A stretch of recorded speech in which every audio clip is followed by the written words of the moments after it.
চলতি বছরে অর্থাৎ এই বছরের আগামী আগস্ট মাসে বাংলাদেশের বিপক্ষে 3 ম্যাচের ওয়ানডে সিরিজ এবং 3 ম্যাচের টি-20 সিরিজ খেলতে বাংলাদেশের মাটিতে আসার কথা রয়েছে টিম ইন্ডিয়ার।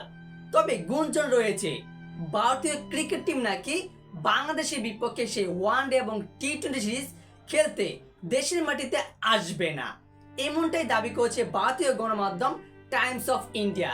তাদের একটা প্রতিবেদনে জানানো হয়েছে যে বর্তমানে রাজনৈতিক বিভিন্ন ইস্যু এবং পরিস্থিতির কারণে বাংলাদেশের বিপক্ষে ওয়ানডে এবং টি-20 সিরিজগুলো খেলতে বাংলাদেশের মাটিতে একদম যাচ্ছে না ভারতীয় ক্রিকেট টিম, অর্থাৎ ভারত ক্রিকেট টিম বাংলাদেশের মাটিতে সেই সিরিজগুলো খেলতে আসবে না আগস্ট মাসে। তবে এর পুরো উল্টো এক জবাব দিয়েছে বাংলাদেশ ক্রিকেট বোর্ড অর্থাৎ বিসিবি সভাপতি ফারুক আহমেদ। সে আজকে একটা গণমাধ্যমের মুখোমুখি হয়ে জানিয়েছে, ভারত এই মুহূর্তে আমাদের কিছু জানায়নি, একটা পত্রিকার খবরে কথা শুনেছি, ওরা পুরো ট্যুর নিশ্চিত করেছে, ভ্রমণ সূচিও তৈরি হয়ে গেছে, পরিস্থিতিটা তো আমি এ সম্পর্কে বলতে পারবো না, তবে এই মুহূর্তে পুরো ট্যুর আছে, এটা নিয়ে কোনো কথা শুনিনি যে হবে না।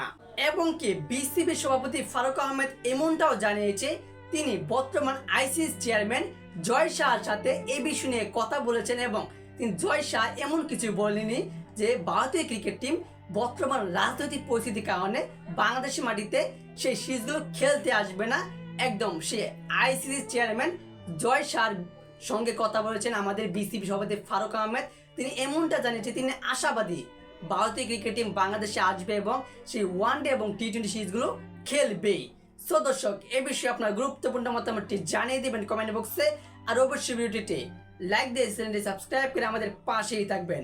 ধন্যবাদ।